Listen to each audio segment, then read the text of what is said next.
సొంత ఇల్లు అంటే బిల్డింగ్ లోనే ఉండాల్సిన అవసరం అయితే లేదు. రేకుల షెడ్ లో ఉన్నా సరే సొంత ఇల్లు సొంత ఇల్లే. Hi friends, welcome to Telugu building constructions. Friends, ఈ రోజు వీడియోలో వచ్చేసరికి ప్రతి ఒక్కరికి ఉండే కళ సొంత ఇంటి కళ అనమాట. మనం పెద్ద పెద్ద బిల్డింగ్లే కట్టుకోవాల్సిన అవసరం లేదండి. మనం ఉన్న స్థలంలో మనం సింపుల్ గా ఒక రేకుల షెడ్ కట్టుకొని ఉన్నా సరే అది మన సొంత ఇల్లే. సో ఈ వీడియోలో ప్రజెంట్ 2025లో ఒక రేకుల షెడ్ 16 అడుగులు పొడవుతోటి 38 అడుగులు వెడల్పుతోటి ఉండే ఒక రేకుల షెడ్ అండి. ఇందులో వచ్చేసరికి 2 బెడ్రూమ్స్ అనేవి వస్తాయి. అంటే ఒక బెడ్రూము, ఒక చిన్న రూము, అలాగే ఒక అటాచ్డ్ బాత్రూమ్ అనమాట. దీని పక్కనే మరొక చిన్న రూము, దానికి అటాచ్డ్ బాత్రూము. ఈ చిన్న రూము ప్లస్ అటాచ్డ్ బాత్రూమ్ మనం రెంట్ పర్పస్ కి ఎవరికైనా ఇచ్చుకోవచ్చు. దీని పక్కన ఉండే 2 రూమ్స్ ప్లస్ అటాచ్డ్ బాత్రూమ్ మనం యూజ్ చేసుకోవచ్చు అనమాట. ఇవన్నీ కూడా చాలా తక్కువ బడ్జెట్ లో అండి. దీనికి పిల్లర్స్ కూడా లేవన్నమాట. పిల్లర్స్ కూడా లేకుండా మనం నిర్మించుకునే పని అయితే మన సబ్స్క్రైబర్స్ లో ఎక్కువ మంది కూడా ఇదే అడుగుతున్నారు అనమాట. పిల్లర్స్ అనేవి లేకుండా ఒక రేకుల షెడ్ నిర్మించుకుంటే ఎంత బడ్జెట్ అవుతుంది అని కూడా అడుగుతున్నారు. సో వారికి కూడా ఈ వీడియో అనేది ఉపయోగపడుతుంది. వీడియో అనేది పూర్తిగా అయితే చూడండి. సో ముందుగా మనం ఈ రేకుల షెడ్ అనేది నిర్మించుకోవాలి అని అనుకున్నప్పుడు మనం ఒక చిన్న ప్లానింగ్ అనేది తీసుకుంటామండి. సిద్ధాంత్ గారిని పిలిపించుకొని ఆ ప్లానింగ్ ఒక 2000 రూపాయల దాకా అయితే ఖర్చు అనేది అవుతుంది అనమాట. పార్లు పట్టేసి ఇలా కట్టుకోండి అని మనకు ఒక ప్లానింగ్ అనేది ఇచ్చి వెళ్తారనమాట. సో ఇది అయిపోయిన తర్వాత మనం మెటీరియల్ అనేది తెప్పించుకుంటామండి. మెటీరియల్ అనేది వీటికి వచ్చేసరికి మనం రెడ్ బ్రిక్స్ అనేవి ఇక్కడ యూజ్ చేసుకోలేము. మనం తక్కువ బడ్జెట్లో నిర్మించుకోవాలనుకుంటున్నాం కాబట్టి ఫ్లై యాష్ బ్రిక్స్, మనకి సిమెంట్ బ్రిక్స్ ఏవైతే ఉన్నాయో వీటిని మాత్రమే ఉపయోగించుకోగలం. మనం ఈ హౌస్ మొత్తం కట్టుకోవడానికి కింద మనకి ఒక 2 అడుగులు లేదా 2.5 అడుగులు లేదా 3 అడుగుల వరకు కూడా కింద భూమిలోకి పునాది అనేది వేసుకుంటాం. అక్కడి నుంచి బ్యాక్ సైడ్ హైట్ అనేది 10 అడుగులు పెట్టుకుంటాం. ఫ్రంట్ సైడ్కి వచ్చేసరికి 8.5 అడుగు అనేది మనం హైట్ అనేది పెట్టుకుంటాం. ఇది మనం లోపల సీలింగ్ చేయించుకునే పని అయితే. మీకు లోపల ఫ్యూచర్లో కూడా సీలింగ్ అనేది చేయించుకోమేమో అనుకునే పని అయితే అప్పుడు ఒక 1 ఫీట్ అనేది బ్యాక్ సైడ్ తగ్గించుకోవచ్చు. ఫ్రంట్ సైడ్ కూడా మీరు తగ్గించుకొని 8 అడుగులు అనేది పెట్టుకోవచ్చు అనమాట. లేదు ఫ్యూచర్లో కూడా మేము ఏదైనా ఫాల్ సీలింగ్ కానీ లేకపోతే ధర్మాకోల్ సీలింగ్ కానీ ఏదైనా చేయించుకుంటాం అనుకునే పని అయితే ఖచ్చితంగా బ్యాక్ సైడ్ 10 అడుగులు పెట్టుకోండి. ఫ్రంట్ సైడ్ 8.5 అడుగు పెట్టుకోండి. అడుగున్నర వాటంలో మీకు పర్ఫెక్ట్గా మీ యొక్క రేకుల షెడ్ అనేది పడుతుంది అనమాట. సో ఈ విధంగా పెట్టుకుంటే టోటల్గా బ్రిక్స్ వచ్చేసరికి 2800 బ్రిక్స్ వరకు కూడా మనకి అవసరం అవుతాయి అనమాట. ప్రజెంట్ ఒక బ్రిక్ ధర అనేది 20 రూపాయల చొప్పున అయితే తీసుకుంటున్నారండి. వీటిలో మంచి క్వాలిటీది కావాలనుకుంటే 22 రూపాయల వరకు కూడా మనం రేట్ అనేది పెట్టుకోవాలి. సో 20 రూపాయల చొప్పున 2800 బ్రిక్స్కి వచ్చేసరికి 56,000 రూపాయల దాకా మనకి ఇక్కడ కాస్ట్ అనేది అవుతుంది. అలాగే దీనిలోకి శాండ్ అండి. శాండ్ వచ్చేసరికి మనకి 5 యూనిట్స్ శాండ్ అనేది పడుతుంది అనమాట. అంటే గోడలు కట్టడానికి కానీ ప్లాస్టింగ్లకు కానీ అన్నిటికీ కలుపుకొని. సో ఈ శాండ్ మనకి 4,000 రూపాయల చొప్పున ఒక యూనిట్ ధర అనేది ప్రజెంట్ తీసుకుంటున్నారు. ఆ విధంగా మనకి 20,000 రూపాయలు అనేది శాండ్కి మాత్రమే ఖర్చు అనేది అవుతుందండి. అలాగే బేస్మెంట్ ఫిల్లింగ్ అనేది చేయించుకుంటాం. బేస్మెంట్ ఫిల్ చేసుకోవడానికి దీనికి ఇసుక కానీ లేకపోతే మనకి బయట చాలా రకాల ఫ్లై యాష్కి సంబంధించిన మెటీరియల్ కానీ ఇలాంటివన్నీ కూడా దొరుకుతాయి. ఏది ఉపయోగించుకున్నా సరే సుమారుగా మీకు 15,000 రూపాయల దాకా బేస్మెంట్ ఫిల్లింగ్ అనేది చేసుకుంటానికి ఖర్చు అనేది అవుతుందన్నమాట. అలాగే సిమెంట్ బ్యాగ్స్ అండి. సిమెంట్ బ్యాగ్స్ వచ్చేసరికి మనకు టోటల్గా ఒక 50 సిమెంట్ బ్యాగ్స్ వరకు కూడా మనకి పట్టే ఛాన్స్ అయితే ఉంటుంది. ఒక 10 అదనమే పడతాయి కానీ తక్కువ అయితే పట్టవు అనమాట. సో మనకి 50 బ్యాగ్స్ అనేవి పడతాయి. ఒక బ్యాగ్ అనేది 350 రూపాయల చొప్పున 17,500 రూపాయల దాకా మీకు ఖర్చు అనేది అవుతుంది. అలాగే దీనికి దర్వాజాలండి. దర్వాజాలు వచ్చేసరికి మనం ఇక్కడ వుడ్ కానీ వేరే ఉపయోగించుకోలేము. తక్కువ బడ్జెట్లో చేసుకుంటున్నాం కాబట్టి. సో వీటికి మనం సిమెంట్తో చేసిన డోర్ ఫ్రేమ్స్ అయితే ఉంటాయి.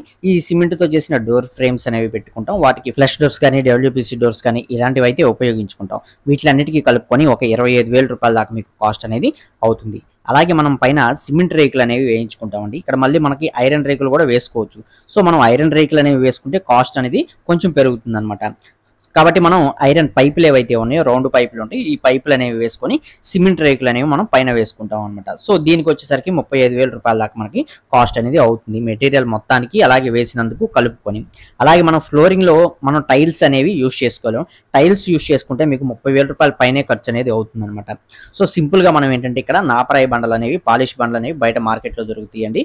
అవి ఉపయోగించుకుంటే ఒక 15,000 రూపాయల్లోనే మనం ఈ ఫ్లోరింగ్ మొత్తం కూడా కంప్లీట్ చేసుకోవచ్చు అనమాట. అలాగే దీనికి సంబంధించి ఎలక్ట్రికల్ పైపులు అనేవి మనం కొట్టించుకుంటామండి. మనం ఇక్కడ రేకుల షెడ్డే కొట్టించుకుంటున్నాం కాబట్టి పైపులు అనేవి మనం డైరెక్ట్గా వాల్స్ పైన రన్నింగ్ చేసుకోవచ్చు అనమాట.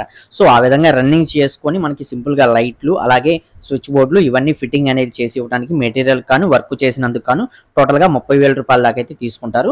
మనకి ఏ పైపులు గాళ్ళు కట్ చేసి లోపల పక్క వేయాలి అన్నట్లయితే కాస్ట్ అనేది మీకు ఇంకో 20,000 రూపాయల దాకా అదనం అయితే అవుతుంది అనమాట. అప్పుడు మనకి మెటీరియల్ కూడా వేరే టైపు కొంచెం క్వాలిటీ మెటీరియల్ అనేది తీసుకోవాలి. సో ఆటోమేటిక్గా రేట్ అనేది మీకు పెరిగే ఛాన్స్ అయితే ఉంటుంది. సో ఈ విధంగా అయితే చేసుకోవచ్చు. తక్కువ బడ్జెట్లో కాబట్టి మనం పైన లైనింగ్ అనేది లాక్కోవచ్చు. మాకు అలా ఇష్టం ఉండదండి, లోపలికి వెళ్ళిపోవాలి, గోడల లోపలే మాకు పైపులు అనేవి రావాలి అనుకుంటే మాత్రం మీకు మొత్తంగా కలుపుకొని ఒక 50,000 రూపాయల దాకా ఖర్చు అనేది అవుతుంది అనమాట. అలాగే మనకి బాత్రూమ్ పైపులు కానీ, సీట్లు కానీ, వర్లు కానీ వీటన్నిటికీ కలుపుకొని మరొక 25,000 రూపాయల దాకా కాస్ట్ అనేది అవుతుంది. అలాగే మేస్త్రి గారు తీసుకునే అమౌంట్ అనమాట. మేస్త్రి గారు వచ్చేసరికి దీనికి మొత్తానికి ఒక 80,000 రూపాయల నుంచి 1,00,000 రూపాయల వరకు కూడా మొత్తం ప్లాస్టింగ్ చేసి ఇచ్చినందుకు గాను, కట్టుబడులు కట్టినందుకు గాను, మనకి కింద ఫ్లోరింగ్ బండలు కూడా వేసి ఇచ్చినందుకు టోటల్ గా కాస్ట్ అనేది ఛార్జ్ అనేది చేయడం జరుగుతుంది అనమాట. అలాగే మొత్తం పూర్తి అయిపోయిన తర్వాత దీనికి కలర్స్ అనేవి వేసుకోలేం కానీ జస్ట్ మనకి వైట్ బిర్లా వైట్ సున్నం ఏదైతే ఉంటుందో ఆ సున్నం అనేది బయట లోపల మనకి కొట్టించుకొని టోటల్ గా మనకి వైట్ వచ్చేటట్లు మనకి చేయడం జరుగుతుంది. సో అలా సున్నం కొట్టించుకోవడానికి మనకి మెటీరియల్ కి ప్లస్ లేబర్ కి మొత్తానికి కలుపుకొని ఒక 8,000 రూపాయల నుంచి 10,000 రూపాయల దాకా కాస్ట్ అనేది అవుతుంది అనమాట.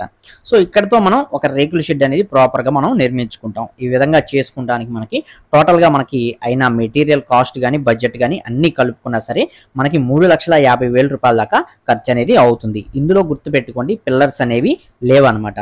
మీరు ఇక్కడ పిల్లర్స్ అనేవి నిర్మించుకోవాలి. సింపుల్ గా వీటికి 4 మూలల 4 అలాగే సెంటర్ లో ఒక 2 మొత్తం ఒక 6 పిల్లర్లు కూడా మీరు యాడ్ చేసుకోవాలి అనుకునే పని అయితే మళ్ళీ వాటికి ఐరన్ మళ్ళీ మెటీరియల్ మొత్తం పెరిగిపోతాయి అనమాట. సో మరొక 1,00,000 రూపాయల వరకు కూడా మీకు ఇక్కడ ఎక్స్ట్రా అయ్యే ఛాన్స్ అయితే ఉంటుందన్నమాట పిల్లర్స్ అనేవి వేసుకోవాలి అనుకున్నట్లయితే.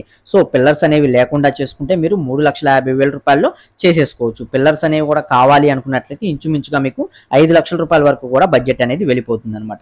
సో ఈ విధంగా మనం తక్కువ బడ్జెట్లో చేసుకోవచ్చు. అలాగే ఇంకా ఇందులో మనం పిఓపీలు కానీ అలాగే టైల్స్ కానీ ఇలాంటివన్నీ కూడా యాడ్ చేయలేదండి. అవి కూడా యాడ్ చేసుకున్నట్లయితే మీకు ఇంకా కాస్ట్ అనేది పెరిగే ఛాన్స్ అయితే ఉంటుందన్నమాట. సో ఇవన్నీ కూడా దృష్టిలో పెట్టుకొని ప్రజెంట్ 2025లో రేకుల షెడ్ అనేది ఎవరైనా నిర్మించుకోవాలని చూస్తున్నట్లయితే 1-2 సార్లు మార్కెట్లో రేట్లు అనేవి ఎలా ఉన్నాయి, ఒక చాట ఎలా ఉన్నాయి, మరొక చాట ఎలా ఉన్నాయి అనేది కంపేర్ చేసుకొని మీకు ఎక్కడ బెస్ట్ ప్రైస్ అనేది దొరుకుతుంది అనేది చూసుకొని అలాగే క్వాలిటీ పరంగా ఎక్కడ బాగున్నాయి అనేది చూసుకొని మెటీరియల్ అనేది పిక్ చేసుకొని మీరు అప్పుడు మీ యొక్క ఇంటి నిర్మాణం అనేది చేసుకోండి. సో ఈ విధంగా అయితే చేసుకోవచ్చు అండి. మీకు ఇప్పుడు ఒక రేకుల షెడ్ అనేది కట్టుకోవాలి అన్నట్లయితే మీకు ఎంత ఖర్చు అవుతుంది ఏంటి అనేది ఒక అవగాహన అనేది వచ్చిందని చెప్పి నేనైతే అనుకుంటున్నానండి. సో ఈ వీడియో నచ్చితే లైక్ చేయండి. అలాగే ఈ వీడియోలో మనం చెప్పుకున్న రేట్లు ఇవన్నీ కూడా మా ఏరియా వచ్చేసరికి బాపట్ల జిల్లా అండి. ఈ బాపట్ల జిల్లా ఈ సరౌండ్స్ లో ఉండే రేట్లే నేనైతే చెప్పడం జరిగింది. మీ ఏరియా మీరు ఎక్కడి నుంచి ఈ వీడియో అయితే చూస్తున్నారో సో అక్కడ ఎంత రేట్లు తీసుకుంటున్నారు అనేది కంపేర్ చేసుకొని ఫైనల్ గా మీ యొక్క కన్స్ట్రక్షన్ అనేది పర్ఫెక్ట్ గా అయితే చేసుకోండి. అలాగే దయచేసి ఈ వీడియో అనేది నలుగురికి కూడా షేర్ చేయండి. మీకు తెలిసిన వాళ్ళు ఎవరైనా సరే ఇల్లు అనేది కట్టుకోవాలని మీకు ఎవరో ఒకరు మీ చుట్టుపక్కల ఉన్న వాళ్ళు అయినా సరే మీకు చెప్తూ ఉంటారు. సో అలాంటి వారికి దయచేసి ఈ వీడియో అనేది షేర్ చేయండి. వాళ్ళకి ఇన్ఫర్మేషన్ అనేది తెలుస్తుంది అనమాట. ఇది ఒక్కటే కాదండి, హౌస్ కన్స్ట్రక్షన్ కి సంబంధించిన అన్ని రకాల వీడియోస్ కూడా మన ఛానల్లో అయితే ఉంటాయండి. ఒకసారి చెక్ చేయండి. మీరు మీ ఇల్లు కట్టుకోవడంలో ఈ వీడియోస్ అన్ని కూడా మీకు ఎంతో కొంత ఉపయోగపడే ఛాన్స్ అయితే ఉంటుంది. అలాగే దయచేసి లైక్ చేసి సపోర్ట్ చేయండి, సబ్స్క్రైబ్ చేసుకోండి, పక్కనే ఉండే బెల్ ఐకాన్ కూడా ఆల్ లో పెట్టుకోండి. మరొక మంచి వీడియోతో కలుసుకుందామండి. ఒక thank you for watching guys.